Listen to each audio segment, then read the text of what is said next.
Shri Venkateswara gold తాకట్టులో ఉన్న మీ బంగారాన్ని విడిపించి కొనబడును.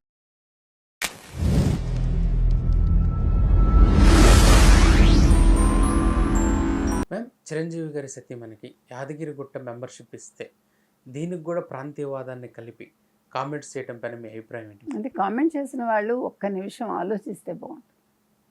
ఎందుకంటే తిరుమల తిరుపతి దేవస్థానంలో టీటీడీ బోర్డు మెంబర్స్గా తెలంగాణ వాళ్ళు కూడా ఉన్నారు. అవునా? మొన్న తీసుకోవాలని అడగగానే వెంటనే తెలంగాణ వాళ్ళ నుంచి తీసుకున్నారుగా ఆంధ్రప్రదేశ్ ప్రభుత్వం. అందుకని మనం వివాదాలు చెయ్యాలి అనుకోవడం, లేదు వార్తల్లో ఉండాలనుకోవడం, లేకపోతే దాని నుంచి మనం ఏదో కొత్తగా గెయిన్ చేస్తాం అనుకోవడం అది తప్పిదం. ఎందుకంటే మనం ఆలోచించాల్సింది అసలు ఎందుకు సురేఖ గారిని తీసుకున్నారు. సురేఖ గారు చాలా సంవత్సరాలుగా తెలంగాణలోనే ఉన్నారు, హైదరాబాద్లోనే ఉన్నారు. ట్యాక్స్ల్లో వాళ్ళ కంట్రిబ్యూషన్ కూడా ఉంది, జిఎస్టీలో వాళ్ళ కంట్రిబ్యూషన్ కూడా ఉంది. ఆంధ్ర వాళ్ళ కంట్రిబ్యూషన్ ఎంత ఉంది అని మీరు బయటకు తీస్తే లెక్కలు, ఆంధ్ర వాళ్ళకి ఎంత హక్కు ఉందో మీకు తెలుసు.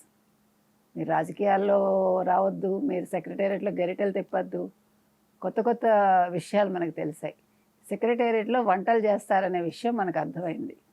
మనం కొత్త విషయాలు తెలుసుకున్నాం కదా. మనకు తెలియదు ఇంతకాలం సెక్రటేరియట్లో పరిపాలన సాగుతుంది అనుకున్నాం, కాదు అని కవిత గారు చెప్పారు.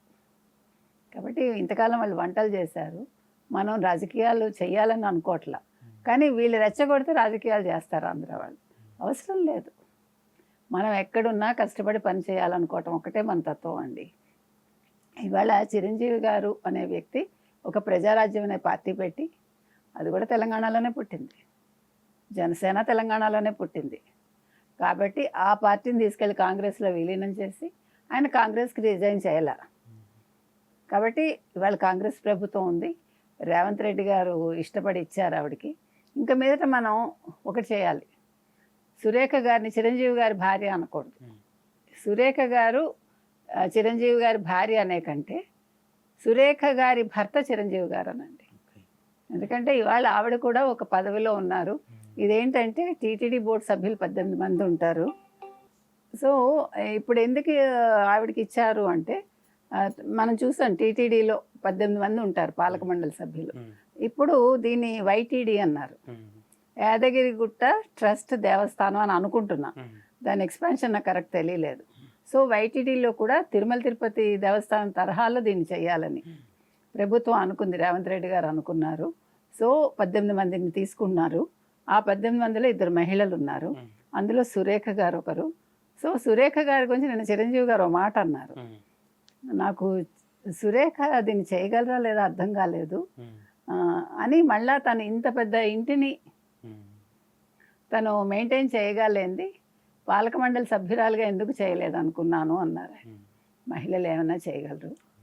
సురేఖ గారు నాకు సూపర్ సీనియర్ ఆవిడ మా కాలేజ్లో, వాళ్ళ అక్కయ్య గారు కూడా. మద్రాస్లో రాణి మేరీ కల్లూరి అంటే క్వీన్ మ్యారీస్ అనమాట, అందులో చదువుకున్నారు ఆవిడ. మద్రాసులో చదువుకున్నాక ఆవిడకి తెలివితేటలు లేకుండా ఎందుకుంటే, మామూలుగా ఇక్కడ చదువుకున్నా ఉంటాయి, అందుకు కాదు, అంటే మద్రాసు అభిమానం కొద్ది అంతే. ఆవిడ చాలా సౌమ్యురాలు, చాలా చక్కగా కనిపిస్తారు మనకి, ప్లెజెంట్గా. సో అటువంటి సురేఖ గారికి ఇవ్వడం నన్ను అడిగితే ముదావహం. ఇక్కడ మీరు తెలంగాణ ఆంధ్ర ఇష్యూస్ తీసుకురాకండి, తెలంగాణ వాళ్ళు టీటీడీ సభ్యులుగా ఉన్నారు. సో ఇక్కడ కూడా తెలంగాణ వాళ్ళకే ఇచ్చారు, తెలంగాణ వాళ్ళకి ఇచ్చారు, ఆంధ్ర వాళ్ళకు కూడా ఒకళ్ళకి ఇచ్చారు మనకు తెలిసి, మరి ఇంకెంతమంది ఉన్నారో తెలియదు. అది పెద్ద వివాదమే కాదు, అది నేను చెప్తాను.